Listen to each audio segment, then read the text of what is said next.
Hi. Hi. So சபரியோட interviews வந்திருக்கு. அதுக்கு முன்னாடி எல்லாருக்கும் வந்து ஃபேன்ஸ் மீட் வைக்க ஆரம்பிச்சாங்க. ஆல்ரெடி கானா வினோத் அவர்களோட ஃபேன் மீட் வந்து முடிஞ்சிருச்சு. நேத்து நடந்தது. வேலம்மாள் ஹால் முகப்பேர்ல. அதே இடத்துல ஜான்வரி 26 நம்மளோட ரிபப்ளிக் டே அன்னைக்கு நிறைய பேருக்கு லீவா இருக்கும் அப்படின்றதால வச்சிருக்காங்களோ என்னமோ. அன்னைக்கு வந்து நம்ம திவ்யாவுக்கு வந்துட்டு ஃபேன்ஸ் மீட் வைக்கிறாங்க. ஸோ யாரெல்லாம் வந்து அங்க வரணும்னு நினைக்கிறீங்களோ நீங்க வரலாம். புக் பண்ணணும். ஆமா. அதுக்கு வந்து டிக்கெட் 9 அப்படின்னு சொல்லி ஒரு லிங்க் மாரி ஒண்ணு குடுத்துருக்காங்க. பிஹைண்ட் வுட்ஸ் நடத்துறாங்க. அவங்க இதுல வந்து ஏதோ புக் பண்ணணும் அப்படின்னு சொல்லிட்டு வந்திருக்கு. ஸோ நீங்க அத புக் பண்ணிட்டு நீங்க வந்து அங்க வரலாம். நெக்ஸ்ட் வந்து புக் பண்றவங்க மட்டும் தான் அலோவ் பண்ணுவாங்க அப்படிதான் சொல்றாங்க. அப்படின்னு சொல்றாங்க. தெரியல. லிமிடெட் சீட்ஸ்னு போட்டு வச்சிருக்காங்க. தெரியல. ஆனா வந்து கானா வினோத்துக்கு இது பண்ணது கொஞ்சம் எனக்கு அநியாயமா பட்டுச்சு. முன்னாடி நாளே சொல்லி அடுத்த நாளே வர வச்சிருக்காங்க. அவர் ஆக்சுவலா ரொம்ப லீடிங்ல இருந்த ஒரு பர்சன். வோட்டிங்ல ஸ்டார்டிங் ஃபியூ வீக்ஸ் வந்து திவாகர் தான் வந்துட்டு மேல இருந்தாரு. அதுக்கப்புறம் ஃபர்ஸ்ட் ஆதிரி அப்புறம் திவாகர் அதுக்கப்புறம் வந்து கொஞ்சம் கொஞ்சமா இவர் வந்தாரு. இவரு டாப்ல இருந்தவர் டாப்லயே தான் இருந்தாரு. ஸோ அப்ப அவருக்கு டெஃபினெட்லி நிறைய பேர் வந்து வருவாங்கன்னு தெரிஞ்சும் ஒரு முன் அறிவிப்பு எதுவும் இல்லாம ரொம்ப கம்மி டைம் கொடுத்து அவங்கள வந்து பண்ண வச்சது எனக்கு வந்து பிடிக்கல. அது வந்து கொஞ்சம் நிறைய கொடுத்துருக்கணும் டைம்னு எனக்கு தோணுது. கண்டிப்பா. அவன் பிகாஸ் ஹீ டிசர்வ்ஸ் அந்த லவ் நிறைய இடத்துல அவருக்கு வந்து கண்டிப்பா அங்க சோல்ட் அவுட் ஆயிடுச்சுன்னு கூட சொன்னாங்க. ஆனா அவருக்கான ஃபேன்ஸ் வந்து அவர் மீட் பண்ணணும்னு நினைச்சிருப்பாங்க இல்லையா?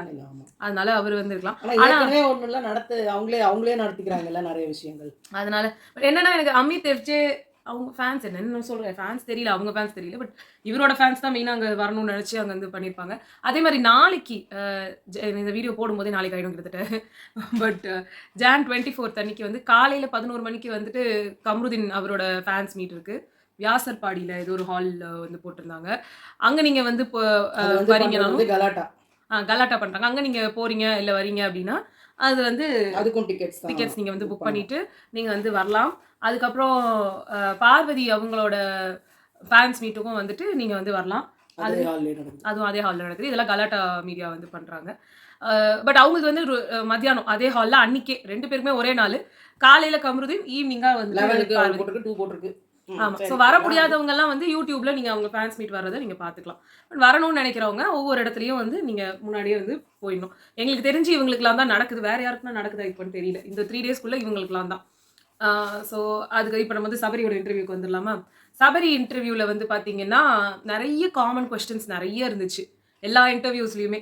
மோஸ்டா ஆனா என்ன ஒரு விஷயம் எனக்கு இவருக்கு ரொம்ப யூனிக்கா கான்ட்ரோவர்ஷியலாவோ அவரை வந்து ஒரு இது பண்ற மாதிரி எந்த கொஸ்டினும் அவங்க ப்ரோவோக் டிவி கேட்டாங்க. அந்த சாண்ட்ரா அவங்க சொன்னதெல்லாம் எடுத்து வச்சு கேட்டாங்க. அப்போ இவருக்கு சாதகமா தானே இருந்தது. இவரை எதுவுமே கேட்கல. ஆமா, இவர் எதுவும் கேட்கல. எனக்கு வந்து என்னன்னா இந்த சபரியோட இன்டர்வியூஸ்ல யூனிக்கா தெரிஞ்சது வந்து அவருக்கு எல்லாரையும் தெரிஞ்சிருக்கு. எல்லா இன்டர்வியூயும் தெரிஞ்சிருக்கு. அவங்க பேரை சொல்லி இவருக்கு தெரிஞ்சிருக்கு. எல்லாருக்கும் இவரை தெரிஞ்சிருக்கு. ஆமா. அதே சமயத்துல பாத்தீங்கன்னா இன்டர்வியூவர்ஸும் வந்து பாத்தீங்கன்னா இவர்கிட்ட பயங்கர ஒண்ணும் ஒரு பெரிய கான்ட்ரோவர்ஷியலான क्वेश्चंस எதுவும் கேட்கல. நல்லா இருந்துச்சு. டீசென்ட்டா போச்சு. அதுதான் அவர் ஆங்கர்ஸே சொல்றாங்க. ஒரு ஆங்கரை எப்படி நம்ம எடுத்தோம்னா பிரச்சனைன்றது இப்பதான் தெரியுது. எல்லாத்துக்கும் நீங்க ஒன் லைன்ல டப்பு டப்பு டப்பு டப்புன்னு சொல்லி முடிச்சிடுறீங்க. நாங்க எந்த क्वेश्चन அடுத்து உங்ககிட்ட கேட்கணும், என்ன மாதிரி क्वेश्चन நீங்க உங்ககிட்ட இருந்து வர வச்சு திருப்பி அதுக்கு ஒரு क्वेश्चन கேட்கணும்னு எங்களால முடியல. ஒன் லைன்ல முடிச்சிடுறீங்க நீங்களே. ஸோ எங்களால ரொம்ப வந்து ப்ரொலாங் பண்ண முடியல உங்களோடது அப்படின்னு சொல்லி சொன்னாங்க. நல்லா இருந்துச்சு. முக்கியமா எனக்கு வந்து இதுல சொல்லிடுறேன். அவங்க வந்து அந்த பேர் ஒவ்வொருத்தருக்கும் வந்து மங்கை அப்புறம் வந்து தனுஷ் அப்படின்னு அப்படிலாம் பேர் சொல்லி சொன்னது எனக்கு யூனிக்கா இருந்தது. இதுல வந்துட்டு எல்லாத்துலயும் வந்துட்டு காமனா தான் திருப்பி கேட்டுட்டு இருந்தாங்க. நீங்க மிக்சர் சாப்பிட்டு இருந்தீங்கன்னு சொன்னாங்க. அப்படின்னு அவர் என்ன சொன்னாரு, அப்படிலாம் ஒண்ணும் கிடையாது. அப்படி இல்ல நம்ம தெளிவா சொல்லுவோம். சோ அவங்க வந்து எப்படி கேட்டாங்கன்னா நீங்க வந்து இவ்ளோ நாட்களுமே ஒரு சில பேர் என்ன சொல்றாங்கன்னா இவ்ளோ நாட்களுமே இது வந்து பிஹைண்ட் வுட்ஸ்ல வந்து கேட்டது. இவ்ளோ நாட்களுமே நீங்க வந்து மிக்சர் சாப்பிட்டுட்டே இருந்துட்டு வந்துட்டீங்க அப்படின்னு வந்து ஒரு செட் ஆஃப் மக்கள் உங்க மேல குற்றச்சாட்டு வைக்கிறாங்க. இதுக்கு நீங்க என்ன சொல்லணும்னு நினைக்கிறீங்கன்னு சொல்றாங்க. அதுக்கு வந்து சபரி அவர்களோட பதில் வந்து நான் எதுவுமே பண்ணாம இருந்திருந்தா, நான் வெளியே தெரியாம இருந்திருந்தா மக்கள் அனுப்பியிருப்பாங்க. இவ்ளோ நாள் ஓட்டு போட்டு உட்கார வச்சு ஃபினாலே வரைக்கும் கூட்டிட்டு வந்து ரன்னர் அப் வரைக்கும் ஆக்கியிருக்கணும்னு அவசியம் கிடையாது. அதனால நான் வந்து பண்ணலன்றது அவங்களோட பெர்ஸ்பெக்டிவ். நான் வந்து நான் இருந்தேன். நான் வந்து புதுசா எதையும் கிரியேட் பண்ணணும்னு நினைக்கல. நான் லவ் கண்டென்ட் எல்லாரும் கேட்டாங்க. ஏன் என்ன லவ் கண்டென்ட் பண்ணல? அங்கே எல்லாரும் பண்ணாங்களே ஆளாளுக்கு ஒன்று. நீங்கள் எல்லாரும் கூடயும் தானே இருந்தீங்க. நீங்கள் ஏன் பண்ணலை அப்படின்னா ஒருவேளை எனக்கு ஏற்ற மாதிரி ஒரு பொண்ணு அங்கே வரலையோ என்னமோ. எனக்கும் அது ஆசை தான். எனக்கு பண்ணணும்லாம் ஆசை தான். பட் வந்து எனக்கு வந்து தேவையே இல்லாமல் ஒன்றத்தை போய் இழுத்து வைக்க முடியாது. நான் எல்லாரும் எங்கள் ஃப்ரெண்ட்ஸாகவே பார்த்துட்டேன். எனக்கு ஒருவேளை எனக்கு பிடிச்ச மாதிரி ஒரு வித்தியாசமான ஏதாவது ஒரு பொண்ணு வந்திருந்தா ஒருவேளை நான் பண்ணிருப்பேனோ என்னமோ. எனக்கு வந்து லவ் பண்ணணும், ரொமான்டிக்காக இருக்கணும், கல்யாணம் பண்ணணும், நல்ல எனக்கு ஒரு பெண் குழந்தைய பெற்றுக்கணும் எனக்கு ஆசை. நான் ஒன்றும் சாமியார் இல்லைங்க. எனக்கு ஒரு 2 இயர்ஸ் டைம் கொடுங்க. ஆனால் இல்லை உங்களுக்கு வெளியில் யாரோ கேர்ள் ஃப்ரெண்ட் இருக்காங்க, அதனால நீங்கள் இங்கே ரொம்ப ரெஸ்ட்ரிக்டடாக இருந்தீங்க கேர்ள்ஸ் கிட்ட எல்லார்கிட்டையும் நான் யார்கிட்டையும் கமிட் ஆகலை நீங்கள் அப்படின்னு கேட்டாங்க. அப்படின்னு அப்படியா அப்படின்னு கேட்டாங்க. இருந்தாங்கன்னு சொல்லலை. இல்லை அவங்க சொல்லும் போதே இருந்தாங்கன்னு பேசிக்கிறாங்க எல்லாருமே. அப்போ நீங்கள் வந்து அதுக்காக தான் யார்கிட்டையும் பேசலையா அப்படின்னு கேட்டப்போ அவர் என்ன சொன்னார்னா, தயவு செஞ்சு இதை வந்து அப்படியே இதை எடுத்துகிட்டு போய் எங்கள் அம்மா கிட்ட போட்டு விடுங்க. எங்கள் அம்மாவுக்கு வந்து எப்படியோ கல்யாணம் பண்ணால் போதும், நீ மீடியாவில் பார்க்குறியோ எதில் பார்க்குறியோ கல்யாணம்னு ஒன்று பண்ணு அப்படின்னு சொல்லிட்டு இருக்காங்க. நீங்கள் சொன்ன உடனே அடுத்த நிமிஷம் கல்யாணம் பண்ணிக்கணும்னு சொல்லுவாங்க. அப்புறம் எனக்கு என்னங்க தடை இருக்குது? அப்படிலாம் இல்லை, எனக்கு வந்து எனக்கு கொஞ்சம் டைம் வேணும், இன்னும் கொஞ்சம் வந்து நான் வந்து எல்லாத்தையும் எக்ஸ்ப்ளோர் பண்ணிவிட்டு அதுக்கப்புறம் நான் கல்யாணம் பண்ணுறதா தான் இருக்கேன் அப்படின்னு அவர் பேசினார். அப்புறம் வந்து திவ்ஸா அவங்க அந்த அந்த இதை பற்றி கேட்டாங்க. அதில் வந்து எல்லா இன்டர்வியூஸ்லையுமே இதை கேட்டாங்க, திவ்யா சபரி அப்படின்ட்டு. அப்போ அவங்க வந்து அவர் வந்து சொன்னார், முத எனக்கு கான்ட்ரவர்ஷியலாக இந்த மாதிரி ஒரு ரூமர் வந்தது வந்து இதுக்கு முன்னாடி அவங்க ஏதோ ஒரு சீரியல் நாம் இருவர் நமக்கு இருவர் ஏதோ ஒரு சீரியல் சொன்னாங்க. அந்த சீரியலில் நான் வந்து யாரோ கூட பண்ணும்போது எனக்கு அது அப்போ நான் வந்து அவங்கள வந்து கையில் இப்படி தூக்கும்போது வந்து என் கையெல்லாம் நடுங்க ஆரம்பிச்சிருச்சு. நான் அவ்வளோ இருந்தேன். அப்போ எனக்கு இந்த மாதிரிலாம் வரும்போது ஐயோ என்னடா இப்படிலாம் பேசுகிறாங்க, நம்ம அப்பெல்லாம் எதுவுமே பண்ணலையே அப்படின்னு சொல்லி நான் வந்து டிஸ்டன்ஸ்லாம் மெயின்டைன் பண்ண ஆரம்பிச்சிட்டேன். நான் ரொம்ப பயந்துட்டேன் அதான் சொன்னாங்க. ஆனால் இப்போ வந்து இது வந்து எனக்கு பழகிடுச்சு. இது மாதிரிலாம் ஒரு படம் பார்க்குறோம், ஓ இந்த ஜோடி நல்லா இருக்குது அப்படின்னு நம்மளுக்கு ஃபீல் ஆகுறது மாதிரி தான் இதுவும். ஸோ அதனால் ஓகே எனக்கு ஒன்றும் ப்ராப்ளம் இல்லை அப்படின்னு சொன்னாங்க. அதுக்குன்னு சொன்னாங்க, இப்போ உங்களுக்கு கை நடுங்கவே இல்லையே உங்களை தூக்கும்போது அப்படின்னாங்க. ஓ நீங்கள் அப்படிலாம் கனெக்ட் பண்ணுறீங்களா? அப்படிலாம் இல்லைங்க, எனக்கு அது அவங்க வந்து ஒரு நல்ல ஃப்ரெண்டு, அவங்க என்கிட்ட தப்பாகவும் எதுவும் எனக்கு ஃபீல் ஆகலை. இப்போ வரைக்கும் நீங்கள் போடுற எடிட்ஸில் எதுவும் எனக்கு ஆக்வர்டாக ஃபீல் ஆகலை. ஃப்யூச்சரில் ஆகுமா ஆகாதான்றது தெரியாது. இது ஒரு கட்டத்துக்கு மேலே போச்சுன்னா ஒரு மாதிரி தான் ஃபீல் ஆகும் அப்படின்னு அவர் சொன்னார். அதுக்கு அடுத்தது வந்து அப்சராவோட இஷ்யூவை பற்றி கேட்டாங்க. அப்சராவோட வீடியோவை அந்த வீடியோவை போட்டு கேட்டாங்க. அது எப்படின்னா ரம்யா வந்து பேசிகிட்டு இருக்காங்க நம்ம திவ்யா கிட்ட. இந்த மாதிரி அவள் ஃபீல் பண்ணுறா, அவனை ரொம்ப பிடிக்கும்னு சொல்கிறா, அவங்ககிட்ட பேசணும்னு ஆசைப்பட்றா, அவங்க கூட வந்து இருக்கணும்னு ஆசைப்பட்றா, அவளுக்கு ரொம்ப இதுவாக இருக்குது, ஆனால் வந்து சொல்ல மாட்றா, அவளுக்கு தைரியம் இல்லை, அதனால் நான் சொல்லுன்னு சொல்கிறோம் அப்படின்னோன்னா அதுக்கு ஆக்சுவலாக அப்சரா வந்து இவங்ககிட்ட பேசிகிட்டு இருந்தாங்க திவ்யா கிட்ட. எனக்கு அப்படி ஒன்று இருக்குது, ஆனால் வந்து இவங்கெல்லாம் வந்து இதை வந்து இது பண்ணி விட்றது எனக்கு பயமாக இருக்குது, நான் பேசணும், இவங்கெல்லாம் பேசி அதை வந்து மாற்றி விட்டுறக்கூடாதுன்றத அந்த கிளிப்பிங் ஆனால் காட்டல அவர். அது ஏன் அவர்கிட்ட காட்டலன்னு எனக்கு தெரியல. அவர் என்ன சொன்னார்னா, ரம்யா இருக்கே அது ஒரு வேலையே கிடையாது, அதுக்கு அது அந்த மாதிரி டாபிக் இங்கே பேசவே கூடாது, பேசியிருக்கவே கூடாது, தேவையில்லாமல் ஒரு பொண்ணை வந்து இழுத்து விட்றது தப்பு. எனக்கு ரொம்ப பிடிக்கும் அப்சராவை, நானும் விக்ரமும் ரொம்ப கேலி பண்ணிட்டு இருந்தோம் அந்த நாள்லேருந்து. அவங்கள எங்களோட நல்லா அதெல்லாம் வந்து பெருசாகவே எடுத்துக்க மாட்டாங்க, நல்லா வந்து கிவ் அண்ட் டேக் மாதிரி தான் சாதாரணமாக தான் எடுத்துப்பாங்க. அவங்க வந்து அது ஒரு பெரிய விஷயமாலாம் எடுத்துக்கலாம், ரொம்ப நல்ல பொண்ணு. அவங்க ஒருவேளை அவங்க என்கிட்ட பேசியிருந்தாங்கன்னா நான் அங்கே பேசியிருப்பேன். இப்படி ஒரு விஷயம் நடந்ததே எனக்கு தெரியாது, ஸோ இதெல்லாம் பெருசாக நான் அவங்க கேட்கட்டும் அப்போ நான் பதில் சொல்லிக்கிறேன் அப்படின்னு சொல்லி சொன்னார். இல்லை எனக்கு இன்னொரு அங்கே வந்து ரொம்ப அடிப்பட்ட விஷயம் என்ன அப்படின்னா, அவங்க வந்து இந்த மேட்டரை வந்து பேசவே கூடாதுன்னு வந்து இருந்தாங்க. இது ரொம்ப பெருசாக்குனது வந்து வியானாவும் ரம்யாவும் தான். இவங்க ஏன் அங்கே பேசணும் வெளியவே கூட? இது பேசினா இங்கே வந்து பேசுவாங்க, திருப்பி ரிட்டர்ன் வரும்போது பேசுவாங்கன்னு தெரிஞ்ச விஷயம் தானே. அது அவங்க ரொம்ப வெள்ளந்தியா சொல்லிட்டாங்க இங்க. ஆனா வந்துட்டு அது வேற மாதிரி மாறிடுச்சு. ஆனா அவங்களுக்கு அவங்க இவர்கிட்ட பேசுறதுக்கு அவங்களுக்கு ஒரு மாதிரி ஹெசிடென்ட்டா இருந்ததுனால தான் அவங்க பேசல.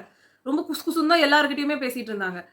ரம்யா தான் அதை ரொம்ப இது பண்ணி பேசுனதெல்லாம். ரொம்ப நேரத்துக்கு எங்களுக்குமே வந்து யாரை பத்தி சொல்றாங்க என்ன சொல்றாங்க வந்து பேசிட்டே தான் இருந்தாங்க ரெண்டு பேரும் சுத்தி. ஆனா யாரை சொல்றாங்க என்ன சொல்ல வராங்க, வேற ஏதாவது பிரச்சனையா, வெளியில ஏதாவது இப்படின்னு ரொம்ப கன்ஃபியூஷன்.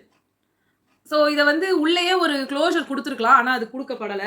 அது அவங்க கேட்கவும் முடியல, இது வந்து ஒரு விஷயமாவும் ஆகல. அது மாதிரி அவர் சொல்லி அவர் ஏதாவது அது தப்பா எடுத்துட்டாருனாலோ இல்லை வந்து அவர் வேண்டான்னு சொன்னாலோ அது வந்து ஒரு அந்த இடத்தோட அந்த இதை கெடுத்துரும். அது மட்டும் இல்ல, இதுக்கு முன்னாடி இதே மாதிரி ஒண்ணு நடந்திருக்கு.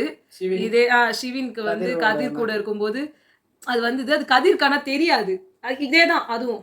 ஆனா அவங்க ரொம்ப உடஞ்சு போனாங்க. உடஞ்சுனா அவங்க ஒரு கட்டத்துல தெரிஞ்சிருச்சு அவருக்கும்.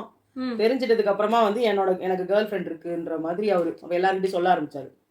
அப்புறம் இல்லாம இதுக்காகவே உள்ள அவங்க கேர்ள் ஃப்ரெண்ட் வந்தாங்க.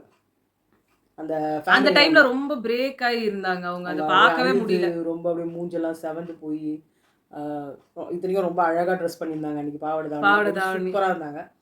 அது வந்து ரொம்ப ரொம்ப உடஞ்சி போன ஒரு தருணம். அது மாதிரி எனக்கு வேண்டான்னு இவங்க நினைச்சிருக்கலாம்.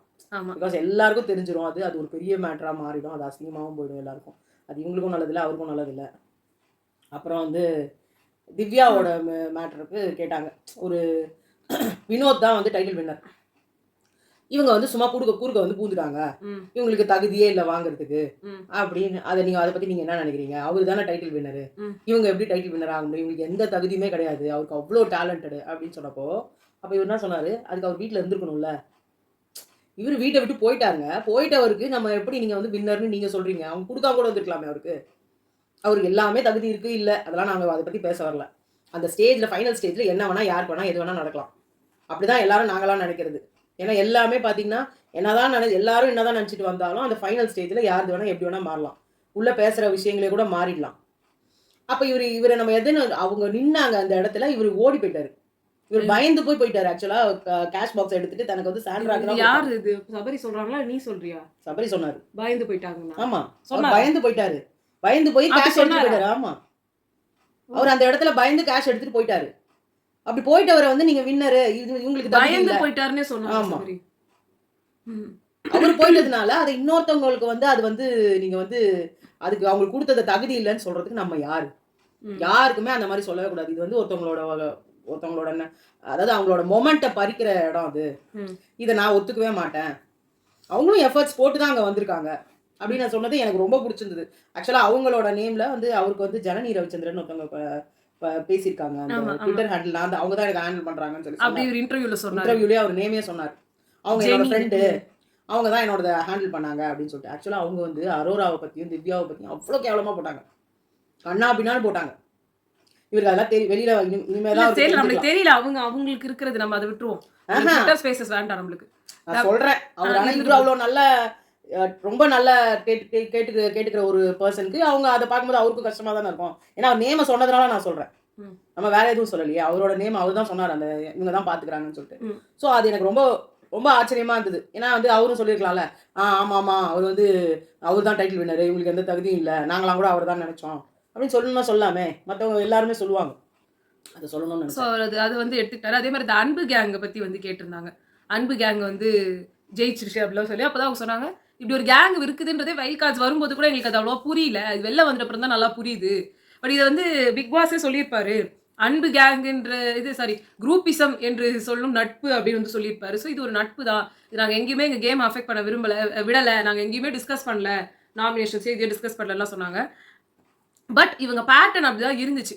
பெஸ்ட் பர்ஃபார்மருக்கோ ஃபர்ஸ்ட் பர்ஃபார்மர் கொடுக்கும்போதோ ரொம்ப பார்த்து இவங்க ஆட்களை வந்து சேஃப் கேம் இருந்த மாதிரி எல்லாரும் யார் தான் சொல்லலை நாங்கள் அப்படி இல்லைன்னு சொல்லிட்டு. பட் அதுதான் உண்மை.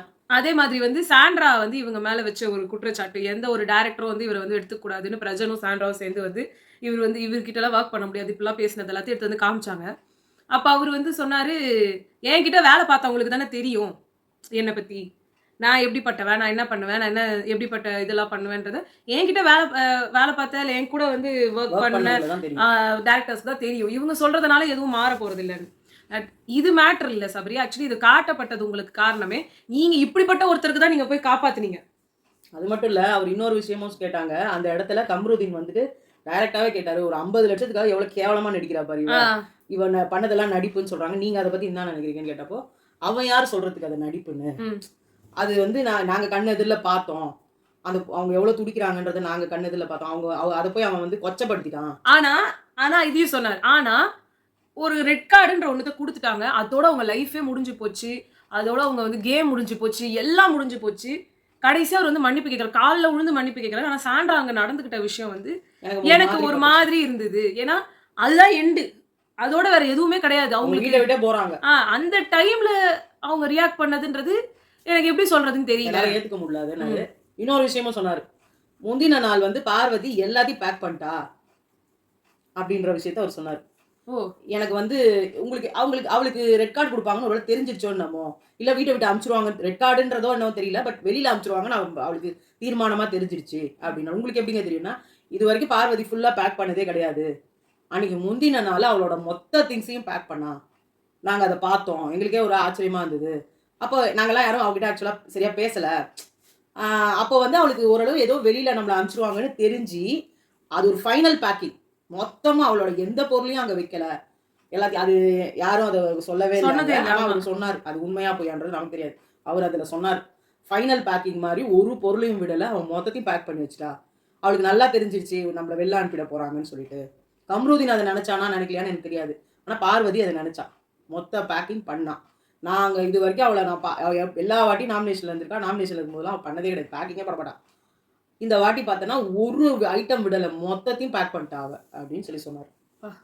நிறைய கெஸ்ஸிங் இருக்கு பார்வதி கிட்ட. நம்ம ஸ்மார்ட்.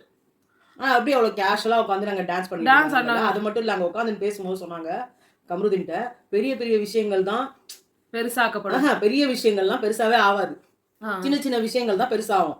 நீ பாரு நம்மளோட விஷயம் ஒண்ணுமே இருக்காது, அது ஒரு விஷயமா பேச மாட்டாங்க அப்படின்னு சொன்னோன்னே உடனே கமருதீன்ல இருக்கலாம் இருக்கலாம் நீ சொல்றதும் அப்படின்னு சொல்லி 2 பேருமே அதை டிஸ்கஸ் பண்ணிட்டு இருந்தாங்க. ஸோ தெரியல, இவர் சொன்னதை தான் நாங்கள் சொல்றோம். அப்புறம் அடுத்து சபரிக்கு வந்து இது கேட்டிருந்தாங்க.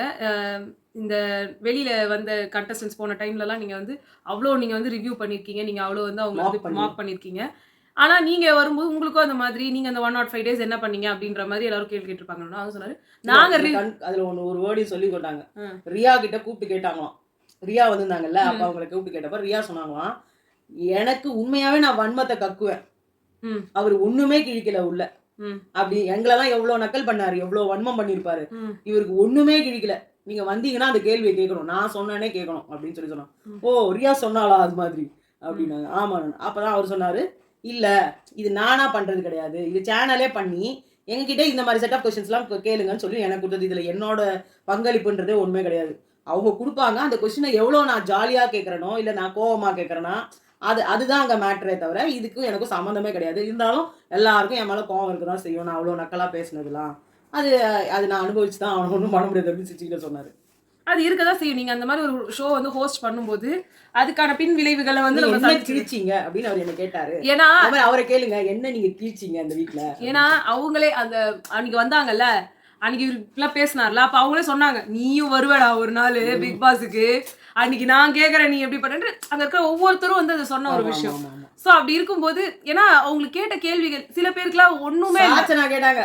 ஆமா நீ எல்லாம் வருவல, அப்ப நான் சொல்றேன் நீ என்ன பண்றேன்னு சொல்லிட்டு அப்படின்னு சொல்லிட்டு. ஏன்னா அந்த டைம்ல நாங்களா சொல்லியிருக்கிறோம்ல, அவங்க கண்டஸ்டன்ஸ் அவங்களே வந்து ரொம்ப பயங்கரமா ட்ரோல் பண்றாங்க. சாச்சனா செம்ம அடி அடிச்சாங்க, சத்யா அது மாதிரி நிறைய பேருக்கு பயங்கரமான ஒரு வந்து அப்படி கேட்டாங்க. இந்த வாட்டி அந்த மாதிரிலாம் எதுவுமே பண்ணவே இல்லை, யாருக்கும் பண்ணல, திவாகருக்கு தான் பண்ணாங்க. சோ அதனால அப்படிலாம் வந்து இருந்ததுனால டெஃபினெட்லி இவருக்கு வந்து அதெல்லாம் வந்து சொல்லதான் செஞ்சிருப்பாங்க, அது எல்லாருக்கும் தோணதான் செய்யும். அப்ப அப்படியெல்லாம் கேட்கதான் நினைப்பாங்க. அததான் வந்து இவங்களும் வந்து கேட்டிருக்காங்க. அப்ப அவர் வந்து சேனல் எல்லாமே சொன்னாலும் இவர் வந்து அதை அனுபவிச்சுதான் ஆகணும், வேற வழி இல்லை. ஏன்னா அது முன்னாடி சீசன் தான், நீங்க கொஞ்சம் லேட்டரான அது முன்னாடி இருந்தா கூட அவ்வளவு மறந்துருக்காது. எல்லா காயங்கள் ரொம்ப ஃப்ரெஷ்ஷா இருக்கும் போதே நீங்க உள்ள வந்துட்டீங்கன்றனால இப்படிலாம் கேட்டாங்க. எங்கெல்லாம் எவ்வளவு ரிவ்யூ அப்படிலாம் கேட்கறாங்க. இதை கேட்கதான் செய்வாங்க, இது கேட்கவா முடியாதுலாம் சொல்ல முடியாது. அதே மாதிரி பாத்தீங்கன்னா இன்னொரு விஷயம் சொன்னாங்களே, என்ன விஷயம் அது மறந்துட்டேன் நினைப்போம்.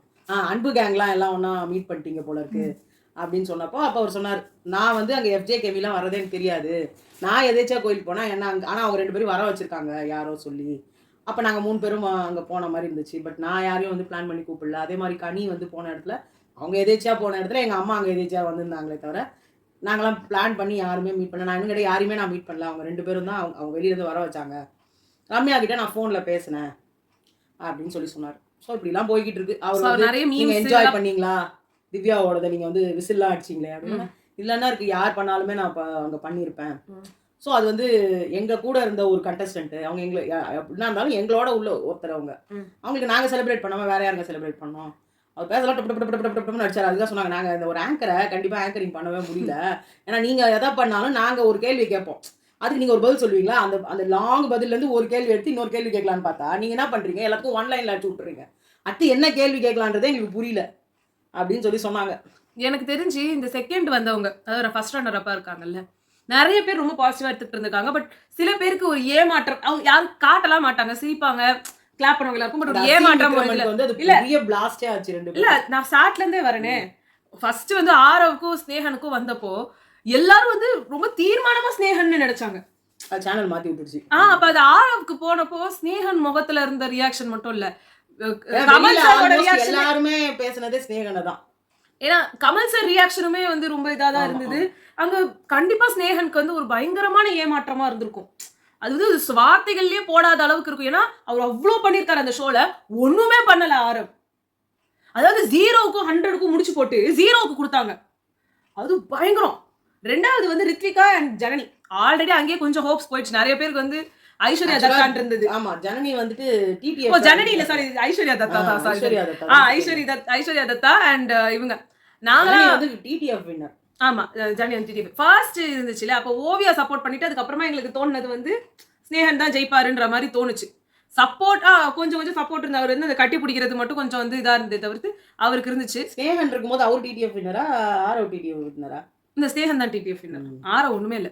2வது ஜனனி தான் டிடிஎஃப் வின்னர். ஆனா வந்து ரித்விகா வர்சஸ் ஐஸ்வர்யா தத்தா. ஐஸ்வர்யா மேல ஒரு செட் ஆஃப் பீப்புளுக்கு வந்து இது இருந்தாலுமே எல்லாருக்குமே கமல் சார்ல இருந்து எல்லாம் பயங்கரமான கான்ட்ரோவர்சி இருந்தது. ஆக்சுவலா பாத்தீங்கன்னா அங்க இவங்க யாஷிகா தான் வின் பண்ணுவாங்கன்னுலாம் நிறைய பேச்சு போச்சு. ஆனா அதுக்கு முன்னாடி வாரமே அவங்க எவிக்ட் ஆயிட்டாங்க. காசு வாங்க எடுத்துட்டு போயிட்டாங்க.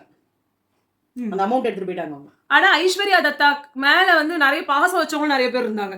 அது ஏன் தெரியல. பட் அவங்க பண்ணது ரொம்ப எக்ஸ்ட்ரீம். ரொம்ப ரொம்ப எக்ஸ்ட்ரீம். ஸோ அது ரித்விகாக்கு அந்த இது போருக்குமா எனக்கு தெரியல. எனக்கு விஜயலட்சுமி பிடிச்சிருந்தது பர்சனலா. பட் விஜயலட்சுமி வைல்டு கார்டுக்கும் வைல்டு மாதிரி ரொம்ப கம்மி டேஸ் அவங்களுக்கு. வெறும் வந்து 20 டேஸோ என்னமோ தான் அவங்க இருந்தாங்கன்னு நினைக்கிறேன்.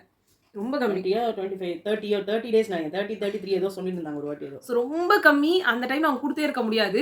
கொடுத்திருந்தா ஐஸ்வர்யாக்கோ இல்லை அந்த மாதிரி போயிருக்கணும். பட் அது ரித்விகாக்கு போனதுன்றது மக்களுக்கும் ஒரு ஏமாற்றம், எல்லாருக்குமே ஏமாற்றம். 3rd சீசன்ல தர்ஷனுக்கு தான்ட்டு ஸ்டார்ட்ல இருந்தே முடிவானது.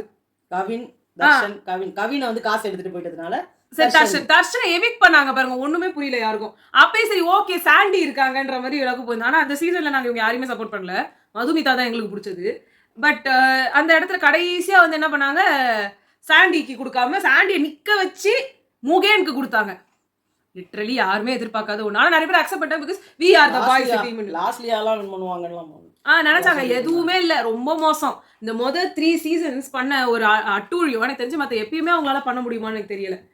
அப்புறமா 4வது சீசன் இதுதான் பயங்கரமா ரீச் ஆகி பயங்கரமா ஒரு இது வந்து நீங்க ஆரிக்கு கொடுத்தே ஆகணும். அது வரை ஒரு மக்கள் நீதி மையம் ஸ்டார்ட் பண்ணி இந்த பிரச்சாரத்துக்குலாம் போகும்போதெல்லாம் போட்டு no you should give it to Aari Aari அப்படின்லாம் சொல்லி ஆரிக்கு வந்து யாருமே எனக்கு தெரிஞ்சு அவர் கூட ஓட்டுக்கே யாரும் கிடையாது. பாலா சப்போர்ட்டர்ஸும் இருந்தாங்க. பாலா சப்போர்ட்டர்ஸ் இருந்தாங்க. பட் அவருக்கும் இவருக்கும் எவ்வளோ டிஃபரன்ஸ் ஆஃப் ஓட்ஸ்ன்றத சொன்னாங்க அங்க. நாங்களுமே பயங்கரமான ஓட்ஸ் இது வரைக்கும் அந்த இது பிக் பாஸ்லயே வந்த பயங்கரமான ஓட்ஸ்லாம் சொல்லி இந்த ஃபர்ஸ்ட் டைம் வந்துட்டு வெளிநாட்டுல இருந்து எல்லாம் எக்கச்சக்க ஓட்ஸ் வந்திருக்கு. இல்ல எனக்கு தெரிஞ்சு இவர் இந்த சைடு ஹிந்தில வந்து இவரு நினைக்கிறேன் அந்த சித்தார்த் சுக்லா. அதெல்லாம் ஒரு பயங்கரமான இது. அங்கேயும் அது பயங்கரமான ரீச், இங்கேயும் பயங்கரமான ரீச். அவங்களோட ஹிந்தி சீசன்ஸ்லயே அது பயங்கரமான ஒரு இது இருந்தது. இங்க தமிழ்ல இது பயங்கரமா இருந்தது. அந்த டைம்ல இவருக்கு வந்து கொடுக்கவே மாட்டாங்க. ஏன்னா அங்க எல்லாரும் கண்டஸ்டன்ஸ் மூஞ்சி எல்லாம் காமிச்சிருப்பாங்க. சடமும் அனிதா தவிர்த்து எல்லாம் உட்கார்ந்து இருப்பாங்க. நல்லா கொட்ட கொட்ட கை கூட தட்டல. ஆமா, அதுவும் முக்கியமா நம்ம அர்ச்சனா. ஓகே, அப்புறமா வந்துட்டு நிஷா திரும்ப ஒருத்தர் பார்த்து முடிச்சிருப்பாங்க. என்னடி இப்படி ஆகி போச்சு, அது கொடுத்துட்டாங்க, இப்படி பண்ணிட்டாங்களே அப்படின்னு. அப்ப பாலா முகத்துல ஒரு ஏமாற்றம் இருந்தது. அவர் கையை தட்டாலுமே அப்படி ஒரு மூஞ்சே ஒரு மாதிரி செத்து போச்சு. அது கண்டிப்பா இருக்கதான் செய்யுங்க ரொம்ப.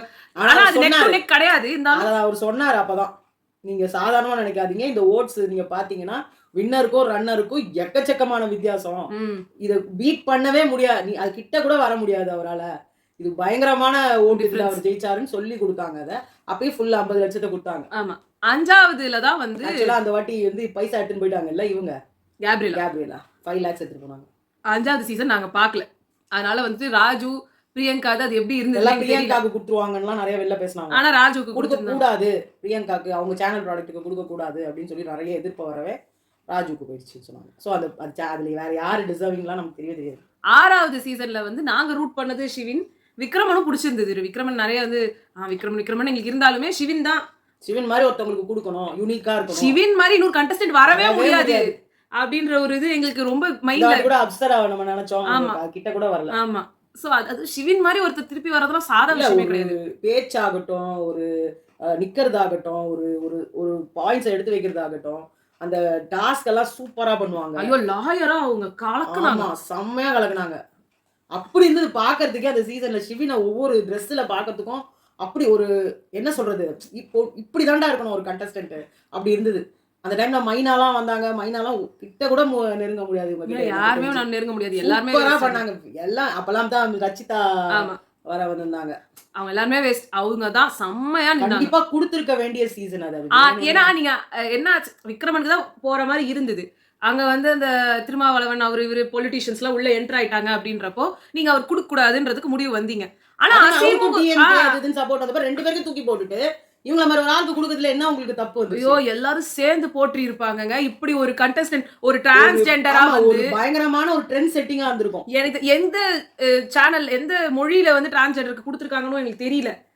பட் தமிழ்லயே அவங்க கிட்ட அந்த மாதிரி ஒண்ணு தெரியவே இல்ல. டிரான்ஸ்ஜெண்டர்ன்றது சூப்பரா என்ன சொல்றது, ஒரு ட்ரெஸ்ஸிங் சென்ஸ்லாம் செம்மையா இருக்கும். ஒரு பேச்சுல எல்லாமே யூனிக்குங்க அந்த பொண்ணு. செம்மங்க. அதுவும் அவங்க பேரண்ட்ஸ்லாம் வந்து யாருமே இல்ல.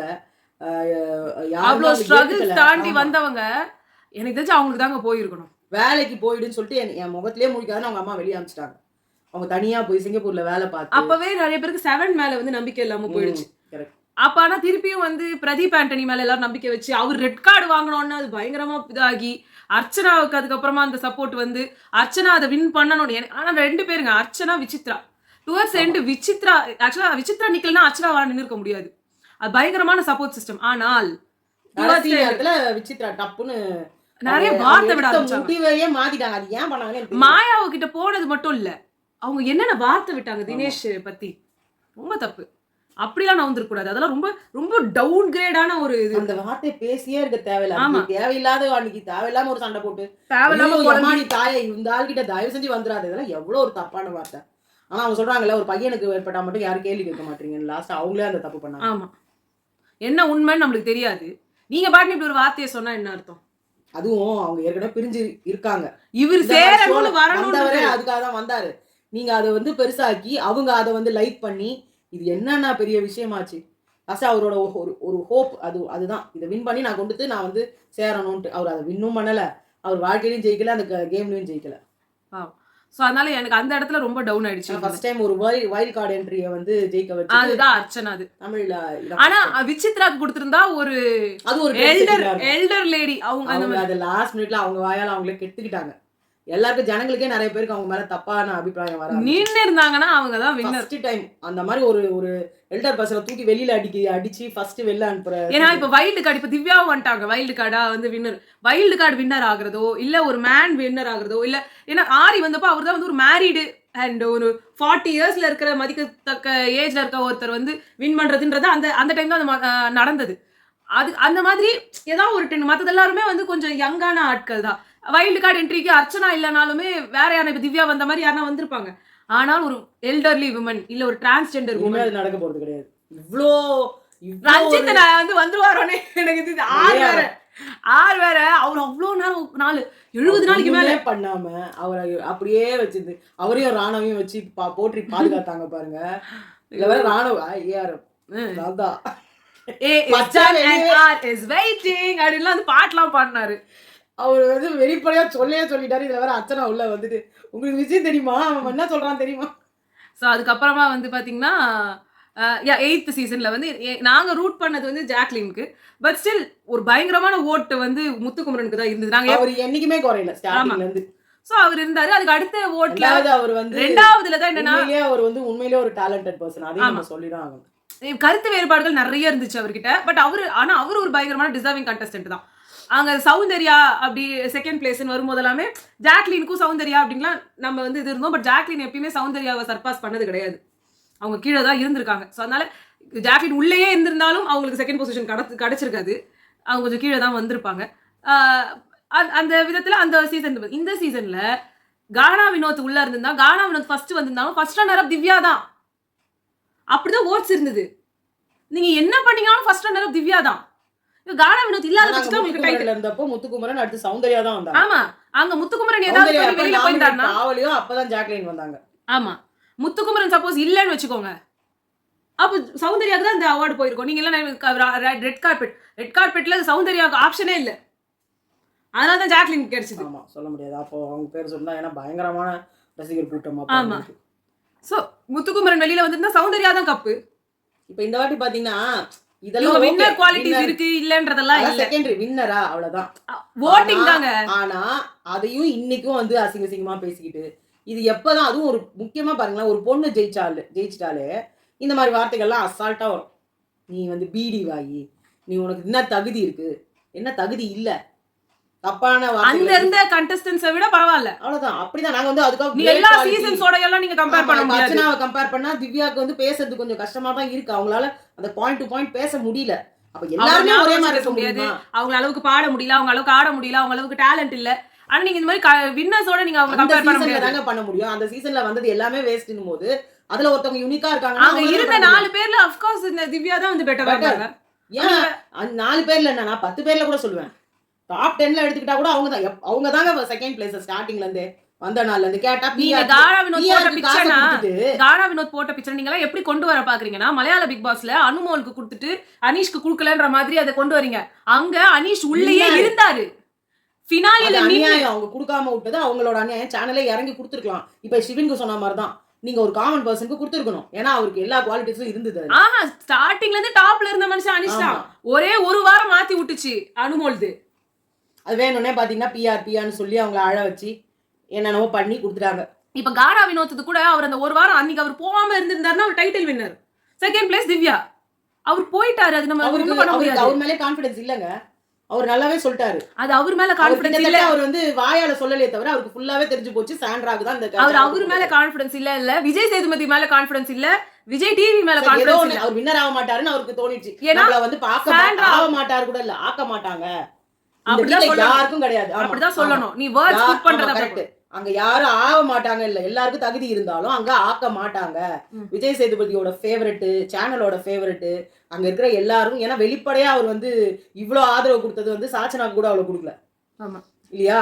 இந்த அவர் வந்து ரொம்ப ஃபேவரட்டிசம். அதுவும் இந்த ஃபைனல் டேல அவ்ளோ கான்ட்ரோவர்சி. ஃபைனல் டேல அவர் பேசுறாரு பாரு, என்ன மாமா என்ன மச்சான், என்னங்க இது புரியல எனக்கு. நிஜமாவே உங்க மாமா மச்சனா இருந்தா கூட நீங்க இப்படி பேச முடியாதுங்க. நீங்க உங்க பையன் கிட்டயே அவ்வளவு இது பண்ணி பேசுறாரு, அவ்வளவு யோசிக்கிறாரு. இவங்க கிட்ட எல்லாம் அசால்ட்டா என்னமோ அவருக்கு அப்படியே அவங்களுக்கு தான் கொடுக்கணும்னு அவர் நிறைய சண்டையே போட்டிருப்பாருன்னு நான் நினைக்கிறேன். தெரியல நம்மளுக்கு. சோ இதுதான் வந்து பிக் பாஸ் இது சபரி அவங்களோட இன்டர்வியூல நடந்த விஷயங்கள். இதுல வந்து திவ்யாவோட மீட் அண்ட் க்ரீட் நடக்குது. நடக்கிற இடம் வந்து வேலம்மாள் கல்யாண மண்டபம் ஹால். சரி, வேலம்மாள் ஹால். அது வந்து நொலம்பூரா முகப்பேர்னு போட்டு முகப்பேர் எண்டு. சோ யாரா சென்னைக்குள்ள இருக்கீங்கன்னா நீங்க அது போலாம். காலையில இருந்து ஸ்டார்ட் ஆகுதுன்னு சொல்லி போட்டுருந்தாங்க. அதே மாதிரி நாளைக்கு வந்து கமருதீன் பார்வதிக்கு புக் பண்ணிட்டு போறதா இருந்தா பாசஸ் புக் பண்ணிட்டு போங்க. அப்படிதான் அதுல போட்டுருக்கு. அதுக்கப்புறம் எங்களுக்கு தெரியாது. ஓகேங்க. உங்களை நீங்க சப்போஸ் யாராவது வரீங்கன்னா எங்களால முடிஞ்சா நாங்க வரோம். யாரா மீட் பண்ணணும் நீங்க சொன்னீங்கல்ல எங்களை மீட் பண்ணணும்ட்டு, பாப்போம் எத்தனை பேர் எங்களை மீட் பண்ண வரீங்களா. திவ்யாவை மீட் பண்ண தான் வருவீங்க. நீங்க அப்படி வரவங்க எங்க கூட மீட் பண்றீங்களா, இருங்க எங்களுக்காக மீட் பண்ணிட்டு போறீங்களான்னு பார்ப்போம். ஓகேங்களா? சரி, எல்லாரும் முடிஞ்சா அங்க மீட் பண்ணலாம். பாய்.